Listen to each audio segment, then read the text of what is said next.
Hello દોસ્તો, આપણે special Gujarat police ભરતી માટે અતિ મહત્વના પાઠ્યપુસ્તકના કોષ્ટકો જોઈએ છીએ।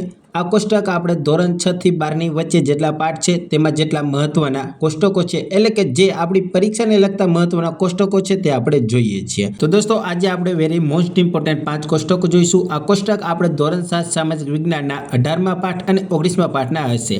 19મા પાઠનું નામ છે બજાર અને 18મા પાઠનું નામ છે સંચાર માધ્યમ। એટલે કે દોસ્તો આપણે આ બે પાઠના આપણે 5 જેટલા કોષ્ટક જોઈશું। દોસ્તો આ 5 કોષ્ટકો ખૂબ જ મહત્વના છે, તમારે જોવા પણ જરૂરી છે।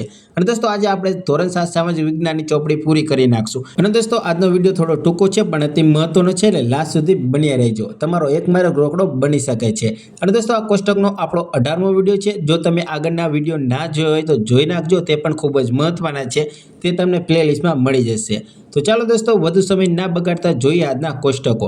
અને હા દોસ્તો, હજી સુધી જો તમે અમારી ચેનલ સાથે જોડાયા નથી તો જોડાઈ જજો, કેમ કે દોસ્તો આપણે વારાફરતી પાઠ્યપુસ્તકના મહત્વના કોષ્ટકો અને પાઠ્યપુસ્તકના એક એક પાઠના મહત્વના પ્રશ્નો જોઈએ છીએ, એટલે અમારી ચેનલ સાથે જોડાઈ જજો, એટલે કે ચેનલને સબસ્ક્રાઇબ કરી નાખજો।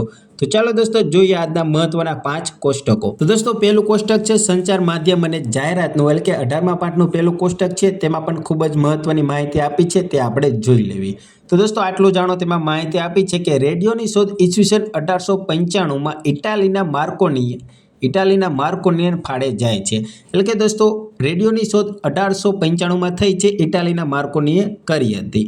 આકાશવાણીનું સૌ પ્રથમ કેન્દ્ર ઇંગ્લેન્ડમાં સ્થાપવામાં આવ્યું હતું। ભારતમાં મુંબઈ અને કોલકાતા ખાતે ખાનગી કંપનીએ ટ્રાન્સમીટર દ્વારા માહિતી પ્રસારણ કરવાની શરૂઆત કરી હતી। ઈસવીસન 1930માં મુંબઈ અને કોલકાતા ખાતેના ટ્રાન્સમીટરો સરકારે પોતાના હસ્તકે લઈને તેનું નામ ઇન્ડિયન બ્રોડકાસ્ટિંગ સર્વિસ રાખ્યું હતું। ઈસવીસન 1957માં તેનું નામ આકાશવાણી રાખવામાં આવ્યું। પ્રસાર ભારતી ભારતનું જાહેર પ્રસાર કરતા સ્વાયત્ત કોર્પોરેશન છે। તેની સ્થાપના 23/11/1997માં કરવામાં આવી હતી। આજે ઓલ ઇન્ડિયા રેડિયો અને દૂરદર્શન નેટવર્કની સેવા પ્રસાર ભારતી દ્વારા પૂરી પાડવામાં આવે છે। હાલમાં FM રેડિયોનું પ્રસારણ પણ થઈ રહ્યું છે। તો દોસ્તો આ નાની એવા કોષ્ટકમાંથી પણ તમને કેટલા પ્રશ્નો યાદ રાખવા જરૂરી છે, જીકે પણ છે અને કોષ્ટકમાંથી પ્રશ્ન પણ બની શકે છે, એટલે યાદ રાખજો। અને દોસ્તો બધા જ કોષ્ટકનો તમારે વિડીયોની HD ક્વોલિટી કરીને સ્ક્રીનશોટ પાડી લેવાનો છે અને 2 થી 3 દિવસ પછી રિવિઝન કરી લેવાનું છે। આ દોસ્તો તમે કેટલું વાંચો છો તે મહત્વનું નથી, તમે કેટલું રિવિઝન કરો છો તે મહત્વનું છે, એટલે રિવિઝન કરતા રહેજો। તો દોસ્તો ચાલો જોઈએ નેક્સ્ટ કોષ્ટક। દોસ્તો બીજું કોષ્ટક પણ 18મા પાઠમાં જ આપ્યું છે। તો બીજું કોષ્ટકમાં પણ આપને માહિતી આપી છે, તે આપણે જોઈ લેવી। તો ટીવીની શોધ જ્હોન લોગી બાઇટ દ્વારા કરવામાં આવી હતી। ભારતમાં સૌ પ્રથમ ટેલિવિઝન પ્રસારણ કેન્દ્રનો પ્રારંભ 15 સપ્ટેમ્બર 1959માં દિલ્હી ખાતે પાયલોટ પ્રોજેક્ટ તરીકે શરૂ થયો હતો। દોસ્તો યાદ રાખજો, પરીક્ષામાં ગમે ત્યારે ગમે ત્યાંથી પ્રશ્ન પૂછી શકે છે, એટલે આપણી માટે બધા જ મહત્વના છે। ભારતમાંના બીજા ટેલિવિઝન પ્રસારણ કેન્દ્રની શરૂઆત ઈસવીસન 1972માં મુંબઈ ખાતે થઈ હતી। ઈસવીસન 1976માં દૂરદર્શનનો વિભાગ ઓલ ઇન્ડિયા રેડિયોથી અલગ કરવામાં આવ્યો। તારીખ 15 માર્ચ 1976માં અમદાવાદ ખાતે ઇસરો મારફતે પ્રસારણ કેન્દ્ર શરૂ થયું અને 2/10/1987ના રોજ અમદાવાદમાં ડીડી ગિરનાર ચેનલ શરૂ થઈ। તારીખ 26/1/2000માં ડીડી જ્ઞાનદર્શન નામની શૈક્ષણિક ચેનલ શરૂ કરવામાં આવી। પ્રાથમિક, માધ્યમિક, ઉચ્ચતર શિક્ષણ, આરોગ્ય, ખેતી વગેરે મહત્વના કાર્યક્રમો વંદે ગુજરાત ચેનલ દ્વારા રાજ્ય સરકાર દ્વારા રજૂ કરવામાં આવે છે, એટલે કે રાજ્ય સરકાર રજૂ કરે છે। તો દોસ્તો આ નાની એવી માહિતીમાંથી પણ તમને વન લાઇનર અને વિધાનવાળા પ્રશ્ન બનવાની શક્યતા પૂરેપૂરી રહેલી છે, એટલે ખાસ યાદ રાખજો। ટીવીની શોધ કોણે કરી હતી? આ દૂરદર્શનનો વિભાગ ઓલ ઇન્ડિયા અલગ ક્યારે કરવામાં આવ્યો? બીજા ટેલિવિઝન પ્રસારણ કેન્દ્રની શરૂઆત ક્યાં થઈ? મુંબઈમાં ક્યારે થઈ? 1972માં। એટલે દોસ્તો તમને આગળ જણાવ્યું તેમ તમારે સ્ક્રીનશોટ પાડીને 2 થી 3 દિવસ પછી રિવિઝન કરી લેવાનું છે। તો ચાલો દોસ્તો નેક્સ્ટ એટલે કે ત્રીજું કોષ્ટક જોઈએ। દોસ્તો ત્રીજા કોષ્ટકમાં પણ 18મા પાઠમાંથી જ માહિતી મળે છે, એટલે કે ત્રીજું કોષ્ટક પણ 18મા પાઠમાં જ આપ્યું છે, તે પણ આપણે જોઈએ। તો તેમાં જાહેરાતોની શરૂઆતની માહિતી આપી છે, એટલે કે જાહેરાત કરવામાં આવે ને તેની શરૂઆત ક્યાંથી થઈ, કેવી રીતે થઈ, તે આપણે માહિતી આપી છે। તો આપણે જોઈએ તો ઇજિપ્ત અને મધ્યયુગીન લોકો ચિત્ર દ્વારા જાહેરાત કરતા હતા। દોસ્તો વિધાનમાં પૂછી શકે છે, એટલે યાદ રાખવાની કોશિશ કરજો। ઇજિપ્ત અને મધ્ય મધ્યયુગીન લોકો ચિત્ર દ્વારા જાહેરાત કરતા હતા. આ વિધાન સાચું છે કે ખોટું તે રીતે પણ પ્રશ્ન પૂછી શકે છે. એટલે બધા જ પ્રશ્નો આપણે જાણવા જરૂરી છે અને યાદ રાખવા પણ જરૂરી છે. અત્યારની પરીક્ષામાં ક્યાંથી પ્રશ્ન નીકળે છે તે કોઈ નથી કહી શકતું, એટલે આપણે બધા જોવા જરૂરી છે. જૂન 1936માં ફ્રેન્ચ અખબારે પ્રથમ વખત વિક્રેતા પાસેથી નાણાં લઈને જાહેરાત છાપવાની શરૂઆત કરી હતી. દોસ્તો યાદ રાખજો, વિશ્વમાં જૂન 1936માં ફ્રેન્ચ અખબારે પ્રથમ વખત વિક્રેતા પાસેથી નાણાં લઈને જાહેરાત છાપવાની શરૂઆત કરી હતી. ઈસવીસન 1920થી રેડિયો પર જાહેરાતની શરૂઆત થઈ.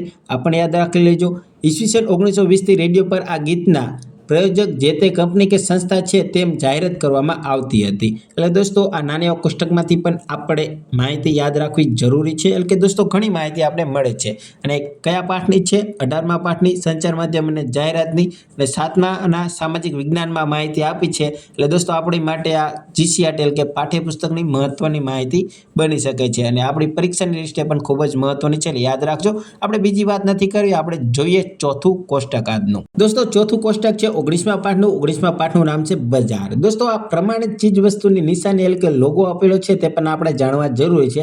મારા ખ્યાલથી તમને અમુક લોગોની માહિતી હશે પણ અમુક માહિતી તમને નહીં હોય, એટલે આપણે જોવી જ જરૂરી છે. પહેલો લોગો છે ISIનો, બીજો લોગો છે હોલમાર્કનો, પછી ત્રીજો લોગો છે હોલમાર્કનો, શાકાહારી માંસાહારી, FSSAIનો એટલે કે FSSAIનો, એગમાર્કનો. અને દોસ્તો આની માહિતી તમારે જો વધુ જોતી હોય તો તમે 19મા પાઠ એટલે કે બજારના પાઠમાં તમે આની વધુ માહિતી લઈ શકો છો. તો ચાલો દોસ્તો હવે આપણે લાસ્ટ એટલે કે 5મું કોષ્ટક જોઈએ. આજનું 5મું કોષ્ટક એટલે કે છેલ્લું કોષ્ટક દોસ્તો 19મા પાઠ એટલે કે બજારમાં જ આપ્યું છે. આટલું જાણો, તેમાં માહિતી આપી છે તે આપણે જોઈ લેવી. તો દોસ્તો ભારત સરકારમાં 15મી માર્ચના રોજ વિશ્વ ગ્રાહક દિન તથા 24મી ડિસેમ્બરે રાષ્ટ્રીય ગ્રાહક અધિકાર દિન તરીકે ઉજવવાનું નક્કી કરેલ છે. ગ્રાહકોની ફરિયાદનું ઝડપી અને બિનખર્ચા નિવારણ કરવા માટે એટલે કે કરવા દરેક જિલ્લા, રાજ્ય અને રાષ્ટ્રીય કક્ષાએ ગ્રાહક સુરક્ષા મંડળો અને ગ્રાહક અદાલતો રચવામાં આવ્યા છે. ગ્રાહક સુરક્ષા અંગે ફરિયાદો માટે ગ્રાહક હેલ્પલાઇન ટોલ ફ્રી નંબર 1800-233-03 બગડા. ટૂંકમાં દોસ્તો તમે આ નંબર જોઈ શકો છો, નંબર યાદ પણ રાખી શકો છો. આમાં આ પણ પ્રશ્ન પૂછાઈ શકે છે. અને બીજી માહિતી તમારે આ યાદ રાખવાની છે કે 15મી માર્ચે વિશ્વ ગ્રાહક દિન અને 24મી ડિસેમ્બરે રાષ્ટ્રીય ગ્રાહક અધિકાર દિન ઉજવવામાં આવે છે. તો દોસ્તો તમને આપણે ધોરણ 7 સામાજિક વિજ્ઞાનના બધા પાઠના મોસ્ટ આઈએમપી કે જે ઇમ્પોર્ટન્ટ કોષ્ટકો કહી શકે તે આપણે જોઈ લીધા છે. હવે આપણે આગળના વિડીયોમાં 8મા પાઠમાંથી આપણે જેટલા મોસ્ટ આઈએમપી કોષ્ટક મળશે તે આપણે જોઈશું. અને દોસ્તો કોષ્ટક મહત્વના છે. કોષ્ટકમાં માહિતી આપણે સારી એવી મળતી હોય છે અને પરીક્ષાની દ્રષ્ટિએ ખૂબ જ મહત્વની છે, એટલે જોવા પણ જરૂરી છે. એટલે દોસ્તો તમારી તૈયારીમાં સારી એવો ઇનફ એટલે કે આ કોષ્ટક પણ સારા એવા ભાગ ભજવતા હોય છે, એટલે કોષ્ટક પણ જોવા જરૂરી છે. એટલે તમે બધા જ કોષ્ટકનો HDમાં સ્ક્રીનશોટ પાડીને રિવિઝન કરતા રહેજો અને આગળના વિડીયો પણ જોતા રહેજો. અને દોસ્તો આવા જ મહત્વના કોષ્ટકો અને એક પાઠના મહત્વના પ્રશ્નો મેળવવા માટે અમારી ચેનલ સાથે બને રહેજો. એટલે કે ચેનલને સબસ્ક્રાઇબ ના કરી તો કરી નાખજો. તો ચાલો દોસ્તો મળીએ બીજા વિડીયોમાં. જય હિન્દ, જય ભારત.